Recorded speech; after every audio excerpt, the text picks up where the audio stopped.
भगवान जब आएंगे आएंगे, वो उनकी मर्जी है, हमको केवल प्रतीक्षा करनी है, ऐसा रहना पड़ता है। इसलिए धर्म के नाते दोनों में अंतर नहीं, रिलीजन दोनों अलग है। अब मुस्लिम ईसाई लोगों को कैसे समझाना, आप समझाने के झंझट में पहले मत पड़िए।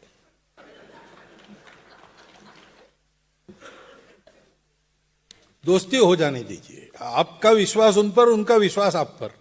ऐसा होने के बाद आप समझाएंगे, पहले समझ लो ईसाइयत क्या है। ईसाइयत और इस्लाम दोनों में जो शाश्वत है और जो बाद में जुड़ गया है, वो सुसंगत नहीं है। इसलिए इस्लाम कहते हैं कि शांति का है, परंतु शांति तो कहीं दिखती नहीं, क्योंकि सब दुनिया के सब रिलीजन्स के पीछे एक स्पिरिचुअलिटी है, आध्यात्मिकता है। वो आध्यात्मिकता से जब रिलीजन दूर जाता है तो फिर वो नाश का कारण बन जाता है, विकृत बन जाता है, डोमिनेटिंग बन जाता है, एग्रेसिव बन जाता है। जब अध्यात्म पर अधिष्ठित है रिलीजन, तो वो चित्तशुद्धि करता है, भगवान की ओर ले जाता है। तो मुझे लगता है कि आज जो स्वरूप दिख रहा है ईसाइयत और इस्लाम का, वो पैगंबर साहब का इस्लाम या ईसा मसीह की ईसाइयत नहीं है। उसमें जो राजनीति जुड़ गई तुरंत बाद में, रोम के सम्राट पहले पोप बने और इधर खलीफा की गद्दी को लेकर झगड़े शुरू हुए। उसके बाद जो आया है वो पॉलिटिक्स है ज्यादा, वो प्रभाव वर्चस्ववाद है। तो इस जंजाल से निकलकर सच्चे इस्लाम को, सच्ची ईसाईयत को समझो। तो रामकृष्ण परमहंस कहते हैं, जो तो मत तो पथ।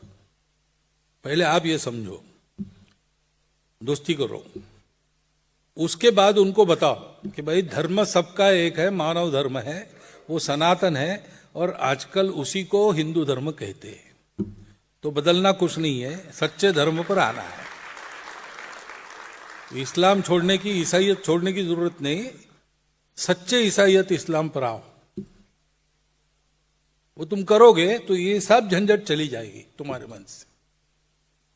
लेकिन ये दोस्ताने के बाद ही बता सकते।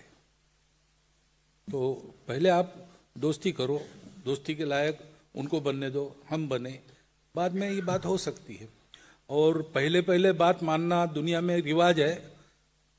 लोग शक्ति को मानते, सुनते उन्हीं का है जिनके पीछे कोई ताकत है ना। मैं अभी अमेरिका में जाने वाला हूं अगले साल, ये शताब्दी कार्यक्रम की, तो वहां मैं भी भाषण की शुरुआत करूंगा, my American brothers and sisters. Swami Vivekananda ने कहा तो 3 मिनट तालियां बजती रही, मेरे पर कोई ताली नहीं बजाएगा, मुझे मालूम है। तो कहने वाले विवेकानंद है तब अलग परिणाम होता है।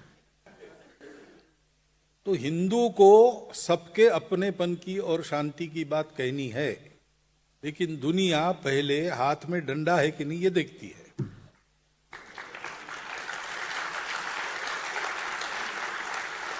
तो हिंदू के बारे में इतना हो जाए कि इनका बाल बाका कोई नहीं कर सकता, फिर भी ये दोस्ती की बात कर रहे हैं, तो इसमें कुछ दम है, फिर दुनिया सुनेगी।